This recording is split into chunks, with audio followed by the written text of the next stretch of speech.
Marco baby I will be a Michiao higher exposed GHFM Bruce. Ghana is in shambles. Ghana. Yahoya Mobo. Mobo. Super Eye Eagle of Africa. Omo your network say your network here and omo the reports be aba. Na mti and mirror ho ene pa. E kire say cathedral na just on the tip of the iceberg. Sika nkofo adi no etwa yam. Yenkohwemra. From a 400 million cathedral to a 58 million swimming pool, how did Ghana's former president turn a national dream into a $21.1 billion corruption scandal? The jaw-dropping truth behind the looting of state assets will make you wonder. Was this sheer incompetence or a deliberate plunder of a nation's future? The corruption scandal surrounding Ghana's former president, Nana Akufo-Addo, is not just a tale of mismanagement.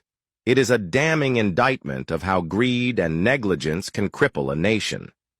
At the heart of this scandal lies the infamous National Cathedral Project, a symbol of what was supposed to be a transformative legacy, but instead became a glaring example of corruption and fiscal recklessness. The project, initially budgeted at $400 million, has devolved into a $58 million hole in the ground, resembling more of a community swimming pool than a world-class religious landmark. This fiasco is just the tip of the iceberg in a broader pattern of alleged corruption, mismanagement, and state capture that has left Ghana's economy in shambles. The National Cathedral Project was marketed as a flagship initiative of the Akufo-Addo administration, aimed at boosting tourism and showcasing Ghana's faith-based identity. However, the project quickly became a financial black hole. Despite the allocation of $58 million in taxpayer funds, the site remains incomplete, with no clear accountability for how the money was spent. Critics argue that the project was less about national pride and more about funneling public funds into private pockets. The current administration under President John Mahama has labeled the cathedral a crime scene, highlighting the lack of transparency and the blatant misuse of state resources. The cathedral scandal is emblematic of a larger crisis. Under Akufo-Addo's leadership, Ghana's economy spiraled into one of its worst crises in decades. The country's public debt ballooned to a staggering $321 billion, with state-owned enterprises like the Electricity Company of Ghana, ECG, and the Cocoa Board drowning in debt.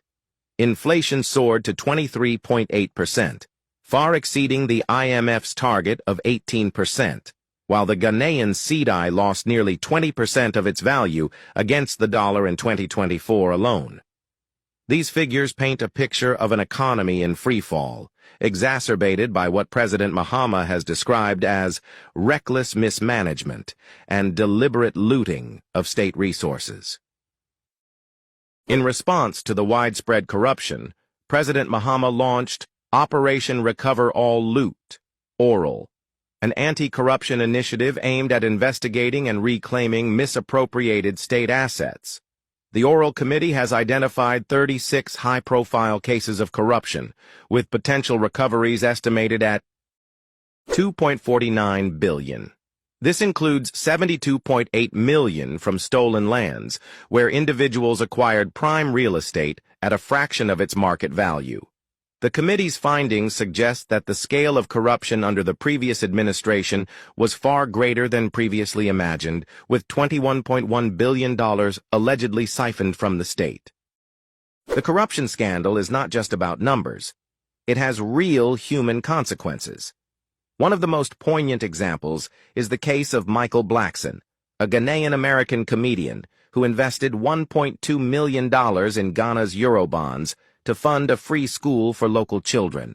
Blackson's investment was seized by the government, leaving him and countless other investors in financial ruin. His story is a microcosm of the broader betrayal felt by Ghanaians who trusted their leaders to steward the nation's resources responsibly. While President Mahama has since intervened to repay Blackson and other bondholders, the damage to public trust remains profound. In a scathing address, President Mahama did not mince words, describing Ghana as a crime scene under the previous administration. He highlighted the criminal handling of the economy, pointing to the deliberate and reckless mismanagement that left the country in dire straits. Mahama's speech underscored the urgent need for accountability and transparency, vowing to restore fiscal prudence and ensure value for every cedi spent.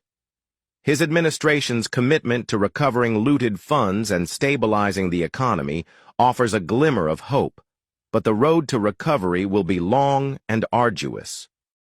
Ghana's corruption scandal under former appointing President Akufo-Addo is a cautionary tale of how unchecked power and greed can devastate a nation.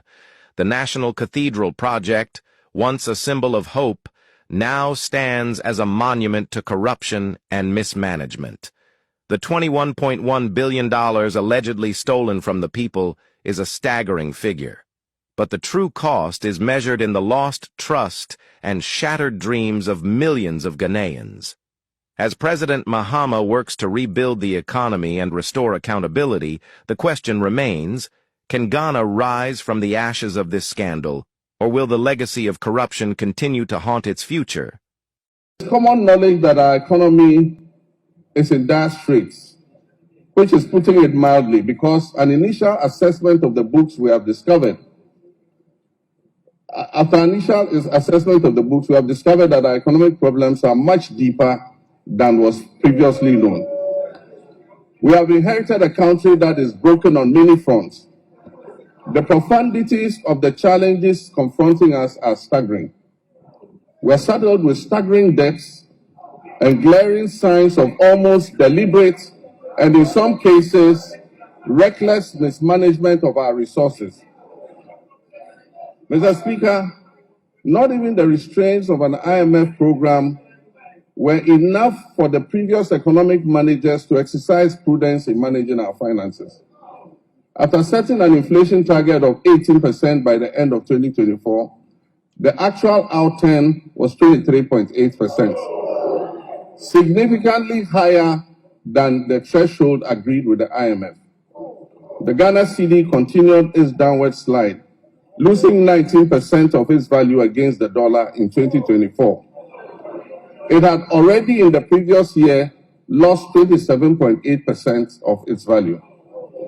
In addition to the public debt, which amounts to a staggering 721 billion cedis, several state-owned enterprises are also in debt, including the ECG, which owes 68 billion Ghana cedis.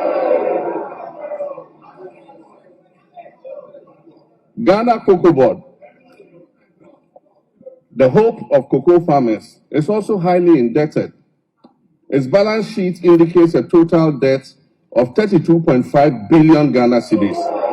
Following a directive from President John Dramani Mahama, the Ministry of Finance has today, as of 17th of February 2025, honored the payment in cash coupon of 6.81 billion Ghana cedis to all domestic debt exchange program bondholders. Government has also honored the payment in kind portion of 3.46 billion Ghana cedis, deposited into the respective bondholder security accounts in line with the DD memorandum. Additionally, Ghana has also paid into the Debt Service Recovery City account an amount of 9.7 billion Ghana cedis as a buffer for the fifth DD coupon that will fall due in July and August 2025. President Mahama is committed to the government's honoring of all obligations under the DD through the 2025 budget statement. Government will announce further measures that would help to restore market confidence in the economy, prioritize spending, and improve transparency and accountability in public finance. Ultimately, the government seeks to restore fiscal prudence while ensuring value for every pesewa spent. Despite the challenging economy that was bequeathed by the previous administration, the government is still determined to bring back a stable cedi, control spiraling inflation, and create jobs for the teeming youth of our country. With some fascinating figures. The 36 cases that we have reviewed in detail, if we are successful in recoveries, we can retrieve as much as 20.49 billion United States dollars. 20.49 billion United States dollars. 36 cases, and that's from National Cathedral, PDS, SML. You have the GMPC salt pond decommissioning, and we decided that in this open session we will not go into greater detail. And so there's a great deal of resources belonging to the taxpayers that can be retrieved. Then we've also done an estimate of the state capture, the lands.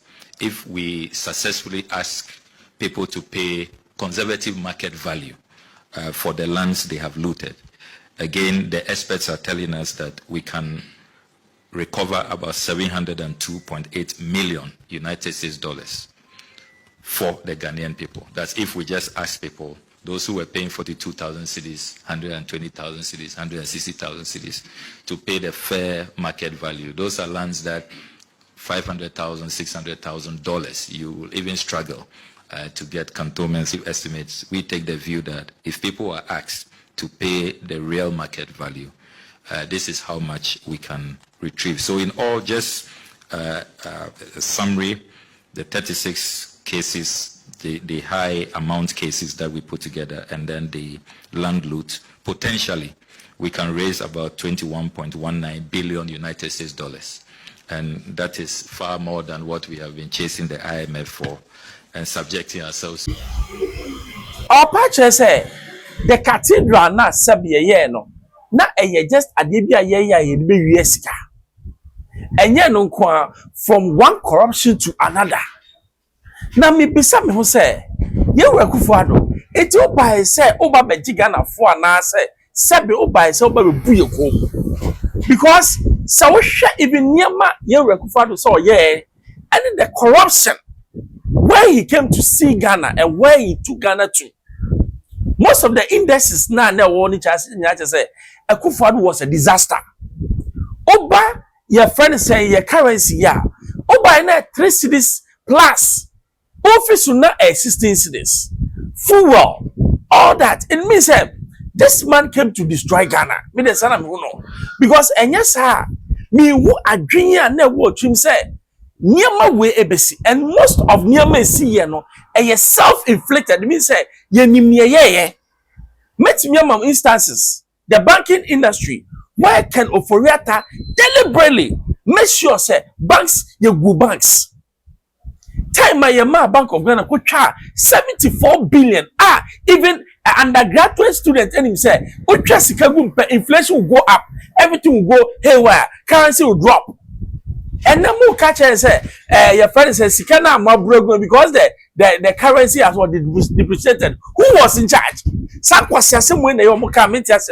was in charge? If you have kept it at where it is, we'll be talking. And Ghana will be suffering. As usual, Ghanaians are suffering. In the Jimmy, the current president, this should be a lesson. What about you started war? But R0bbed, now we will hit hard on you because some of us we are for Ghana, not for any political party. I Xposed Exp0sed. Subscribe, share the tumpa now on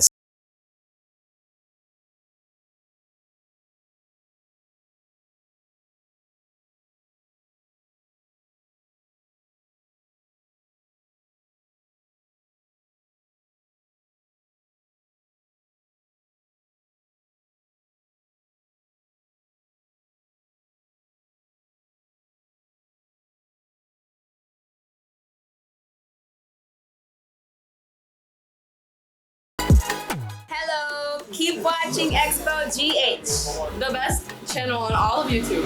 Yes.